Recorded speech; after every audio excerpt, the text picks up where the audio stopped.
Welcome to the Florida Bar Tax Section podcast. This podcast is a production of the Tax Section of the Florida Bar. The audio recordings include free telephone CLE programs put on by the section, as well as other programming produced for you, the podcast audience. If you like what you hear, please rate and review this podcast in iTunes or wherever you listen. Nothing in this podcast is legal advice. Please seek counsel of your own choosing before making decisions that impact yourself or your business. Thank you for listening. Hello, everyone, and welcome back to our Florida Bar Tax Section Hall of Champions interview series. I'm your host today, Steve Hogan, with the Osley McMullen Law Firm in Tallahassee, Florida. And our guest here today is none other than Bill Townsend, who is currently with the Dean Mead Law Firm. And if you've been practicing law in Florida for any amount of time, or practicing tax law in Florida for any amount of time, you will know the name of Bill Townsend. Bill Townsend has been all over the place in his career fighting the good fight for Florida taxpayers, both within the Florida Department of Revenue and without, for a career that I think I am justified in calling illustrious. So, and of course, we'll put a link in the show notes to Bill's bio over at Dean Mead. But with that very short introduction, Bill, welcome to the Hall of Champions interview series. Thanks, Steve. We appreciate having you on. I don't know whether champions is what I would call this, but that's okay. Go ahead. Well, you certainly qualify. I mean, how to even summarize your career? I mean, you've been doing tax law for, I think literally longer than I've been alive, Bill. Well, that's endearing. Actually, I didn't start out to do this tax law nonsense. I started out doing civil rights law in Miami, and that really was before you were born. That was in '71. So. That absolutely is true. So tell us, how did you find your way to tax law? Because it seems like you took some twists and turns along the way. Because every hog, whether he's blind or not, will eventually find an acorn. How did you find this acorn? Purely and totally by accident. As I said, I'd been doing civil rights stuff in Miami, and I got to represent people like Allen Ginsberg in the 1972 Democratic and Republican conventions on Miami Beach, and I did a little bit of criminal law, not anything as heavy as your partner Ken did, but some. And then I was in private practice with a wonderful person named Sally Weintraub, and then I got married and didn't want to live in Miami anymore, and Bob Shevin and the folks over at the Attorney General's office decided they needed a litigator, and I had been doing litigation, a career move that was not smart on my part, but nevertheless. And I moved back to Tallahassee to do tax litigation for Shevin and the folks over at the Attorney General's office. Largely through the good offices, I think, of Joe Melishant, who belabored them to hire me.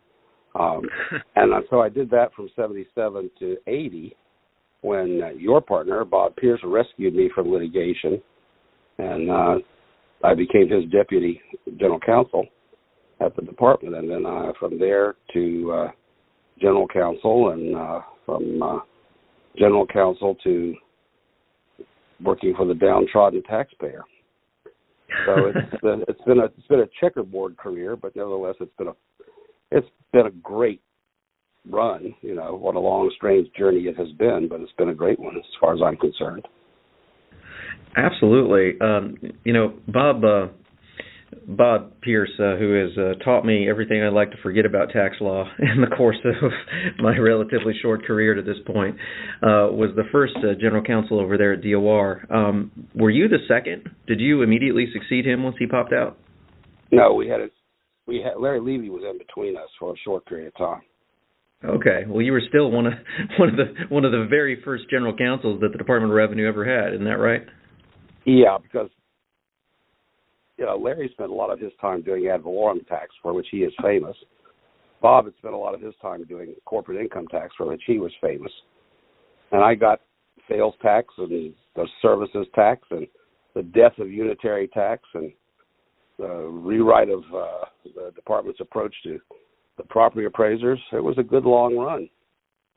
It was the 80s when Bob and I were there in the 80s. It was a time when tax was a policy issue as opposed to just a money issue. So it was an interesting time to do what we were doing. And, some of it was fun. Some of it was magic, and some of it was tragic, but it was great, nevertheless. Let me ask you a question about that. You used this formulation just now, that tax a policy versus a money issue back then, and I think I know the sense of what you mean, but if you could expand on that for a moment, what does that concept denote for you? At the time that Bob and I were active on the Department of Revenue, the legislature was, I don't want to say manipulated by, but greatly influenced by econometricians and doing the things that made sense in terms of tax policy in keeping with the strides or not strides, depending on your viewpoint, that the other states were taking with regard to issues like unitary tax. And thus the legislation that was promulgated during the 80s was largely based on tax policy issues, not just on how much money can we gin up by doing this or doing that to the tax rate or the tax base, although everything that we did obviously enhanced the tax base. Some people would say expanded the tax base, but I think enhanced is a better term. So instead of it being just we need $10 million, there was the sense that not only did you need the money for whatever purpose the legislature wanted it for, but you needed to have, or you should have, a basic policy interest in what piece of legislation you were passing. When we would appear before the legislature, the questions that we would be asked were largely policy issues, not issues based on, is this going to let me build a new road in my district? Does that answer your question?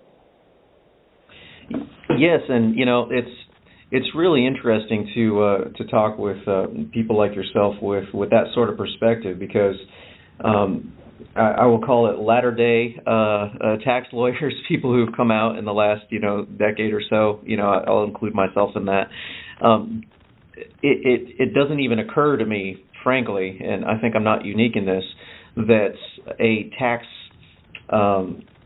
discussion, at least at the state and local level, could be about anything other than what are the revenue impacts of this, that, and the other, and as far as what the legislative determination would be. That seems to be a very practical level of discussion that is, frankly, almost the only discussion to have. Beyond the esoteric question of whether of how the internet impacts old-style taxes. That seems to be the only policy question that I interact with at the state level. It seems like back when you were doing this, it was more of a wider-ranging policy question, policy in the sense of what kind of society are we building. Is that fair? Yeah, I think in a lot of ways, back then we were more sophisticated than... Of course. Now let me finish my sentence. We're more sophisticated than today's total legislative package, which is things like, just like I said, what do my constituents want? Should I reduce this tax without any kind of necessarily in-depth view of what it's going to mean in the long run?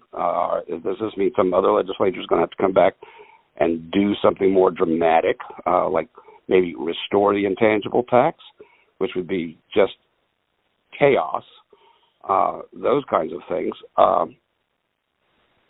So much of the, quote, revenue impact, close quote, of the things that happened when Bob and I were there was based on the end of the session tax bill, and they would roll around to the Department of Revenue and say, we need X dollars. How many auditors can we give you to produce X dollars? Well, that was just bullshit. because they would give us like auditor 4s, and we didn't have anybody to promote to that. And you don't just go out and hire auditor 4s because you're in competition with the CPA firms who've already hired everybody. So those kind of that was the kind of revenue impact at the end of a session that would drive, non-drinking people into the bars to try and figure out what to do with 250 new auditors that you couldn't possibly hire. And there were a couple of those sessions when that happened. Yeah. And as you had an interesting transition there, going from as you say, practicing civil rights law, not tax law per se, into doing tax things at the AG, and then going inside the state agency, and then popping out to serve, as you say, the downtrodden taxpayers.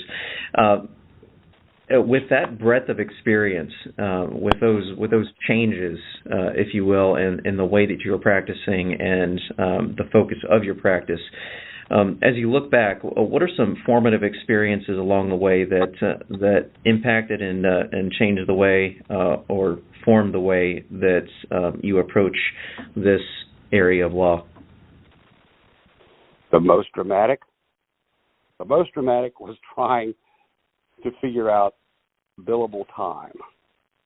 Like when you're general counsel of an agency, you don't keep your hours, because you're there.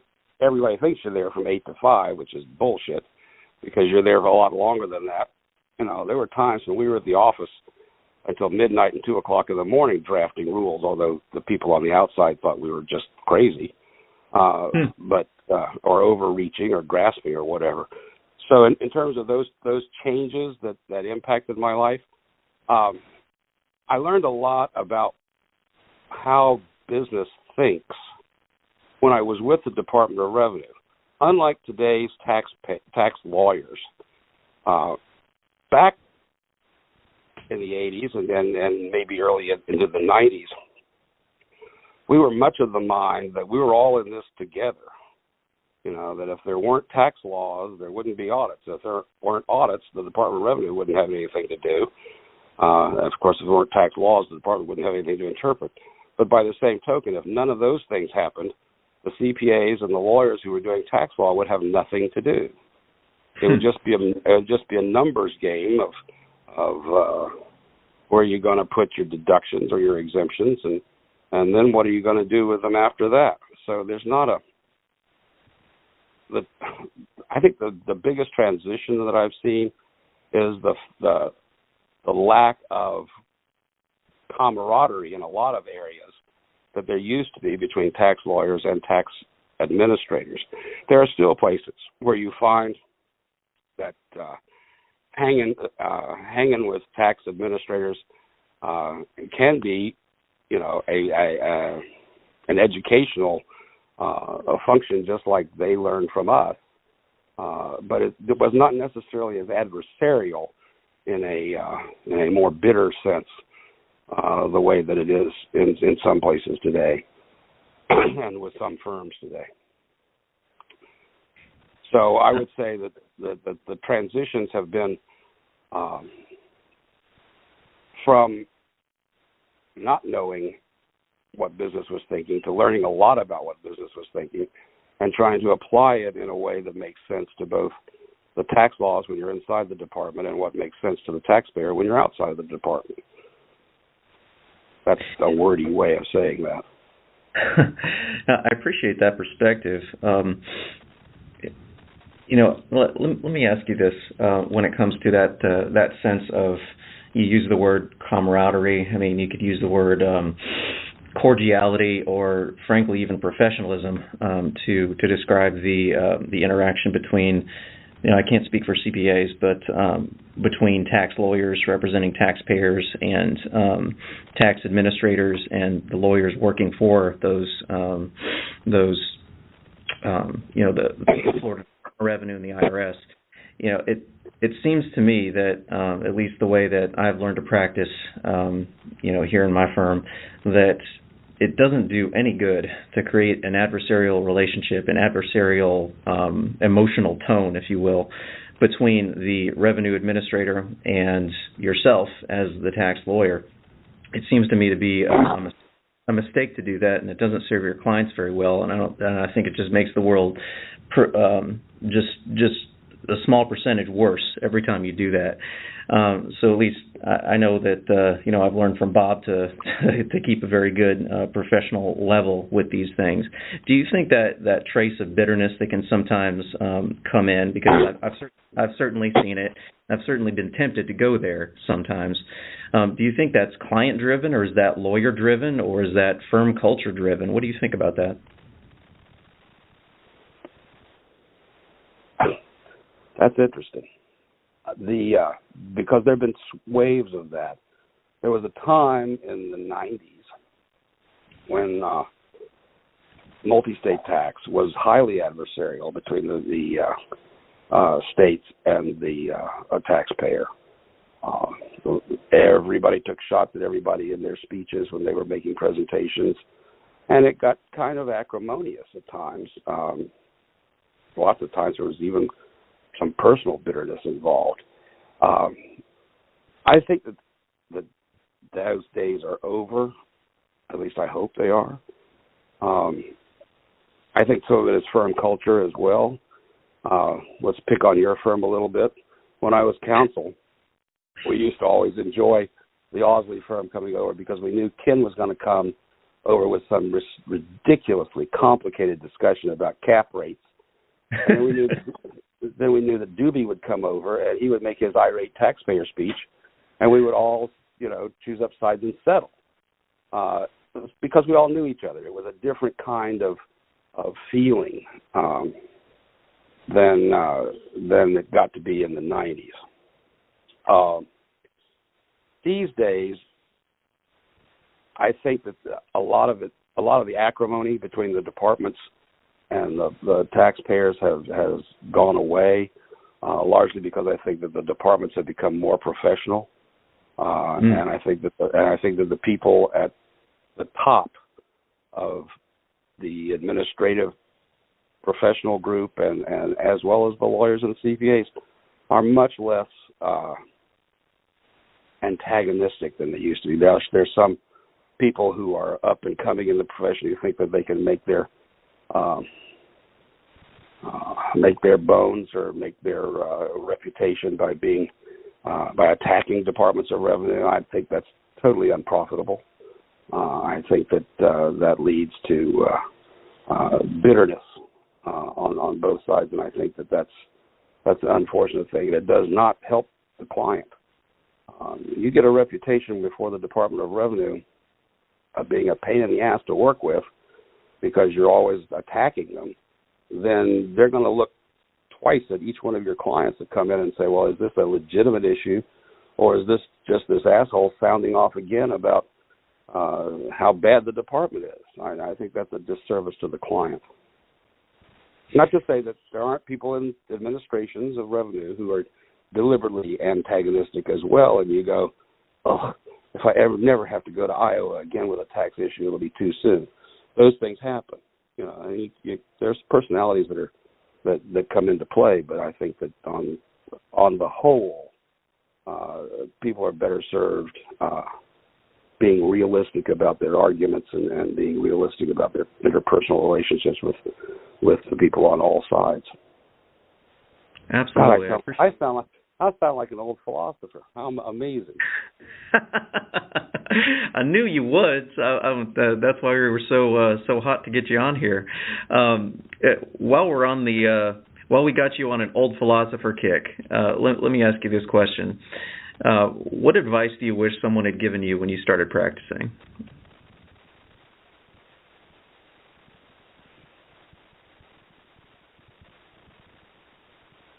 I wish that someone had told me never to try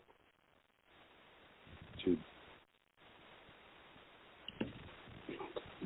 buffalo the person on the other side, in the sense that if you've got a fact, tell them the facts, because they're going to find out the facts. And there was always a temptation to say, Yeah, I'm just not going to tell them that I already know that that's what they've done in other states before I go ahead and pop them with a penalty in Florida. But that, that was unproductive. So I guess what I wish people had told me going into this was, you can't always be trying to do a gotcha. A lot of times you just got to lay all the cards on the table and be upfront and honest and let the chips fall where they may. And I think let me go back a little bit to something, to the other question you asked me. You asked me if it was a firm culture thing or a personality thing. Sometimes it's a regional thing. There are areas that produce a rivalry in firms and a rivalry with agencies, with firms that come out in meetings, and you find yourself going, damn, those boys from Miami are sure hard to deal with. That was an issue a couple of times in the Department of Revenue. You talked about the small firms in Tallahassee and all that kind of stuff. There is a marked difference in how you do business with individual states and how individual states do business with lawyers from other states. That happened when I was general counsel. It happens when I practice in Virginia and in D.C. and I try not to practice in Texas. They're all crazy. But and the way I approach tax issues in Alabama or Georgia or Illinois, in Illinois I simply contact another firm. But there's some of that is regional, as that may be surprising to you, but there are just regional ways that people practice law. That's very wise and sage-like of you to take that. Bite me. Just bite me. I appreciate it, Bill. One reason that we are doing this Hall of Champions interview series is in part to get to share, especially with young. To get us to say things before we die. Is that it? Well, hopefully this is not our last conversation, but to share the accumulated wisdom with tax lawyers that are coming up in the profession, and that's one reason I'm glad you took the time to talk about what you wish someone had told you when you started practicing. Well, let me ask a more general question that gets to sort of the same thing, but maybe at a more philosophical, if you will, sense.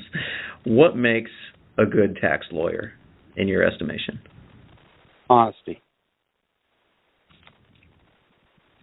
How's that for a short answer? I think first of all, being prepared, know what your client's issues are and how they treated them. Doesn't mean you have to know every little widget that goes into the business, but every once in a while, it does help to know all those little minutia things about how a business runs and what a business does when you're going in to explain why they took this position in a certain state on where the service is performed or cost of performance issues, those kinds of things. It's important to know generally what the client does, and then just be honest about it with whoever the state agency is that you're dealing with.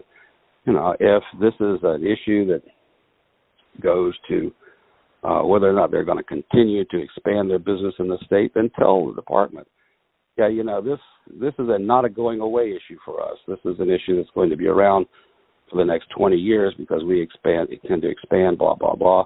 Or this is an issue that's going away because we sold off the business that you're trying to use to drag us into your state for purposes of apportionment.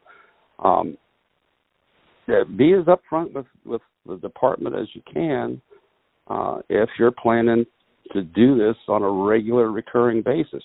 If you're thinking that this particular state tax issue is a one-shot thing and you're never going to do anything before the department again, then take your best shot, and when they come back and crunch you, don't go whining to somebody because you made the wrong guess. There are times when you think that this, there are places that you just don't want to do this again, but you may end up going back to it. A classic example, I guess, would be if you did ad valorem tax, although anybody who's in Tallahassee who does ad valorem tax in the counties probably, unless that's really what you do, that's probably not something you want to do because that's so much home cooking that you can't stand it. And there truly is, the law west of the Pecos in some of those counties. So I would never, I had to do ad valorem tax when I was general counsel, but I don't have to do it now, and I avoid it like the plague.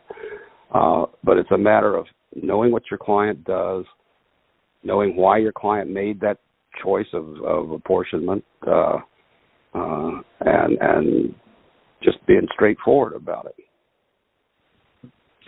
I'm not sure that's an answer to the question, but I think honesty is the best policy when you're dealing with the Department of Revenue, as it should be with dealing with your own law partners or other people in the profession. Well, Bill, I don't think we could top that advice for anything. And I appreciate the perspective that you bring to this and the wisdom that you so freely shared over the years. It's just made the profession of practicing tax law, especially state and local tax law in the state of Florida, better over the years, and I want to thank you for that. Well, thank you, Steve. It's good to be old. And as we get ready to sign off here, where can people find out about you on the internet? Oh, Jesus. That's what you mean besides the firm thing? Well, we can direct them to the firm. If you're desperate, you can go to the BNA portfolios and read my synopsis of the Florida Corporate Income Tax Code, which I update every year up until next year when I cease doing this nonsense. There's all kinds of stuff out there that I've done. I've been on the NYU board, and I've been on the Georgetown board, and I helped found the national symposium that we hold in Florida every year.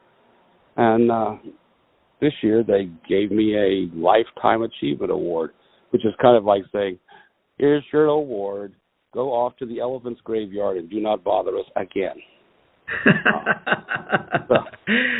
I'm sure they'll still let you. All kinds of things. There's all kinds of places that you'll find me, I think. Some of it maybe I don't want to know about. Anyway, like I said before, some of it's been magic and some of it's been tragic, but all along it's been good. It's been good. Excellent. Well, we will put the link to your Dean Mead profile in the show notes so people can find you, and we really do appreciate it, Bill. We'll see you around the way. Thank you, Steve. All right. Thank you for listening to the Florida Bar Tax Section podcast. If you like what you heard, please rate and review this podcast in iTunes or wherever you listen. Again, nothing in this podcast is legal advice. Please seek counsel of your own choosing before making decisions that impact yourself or your business. Thank you for listening.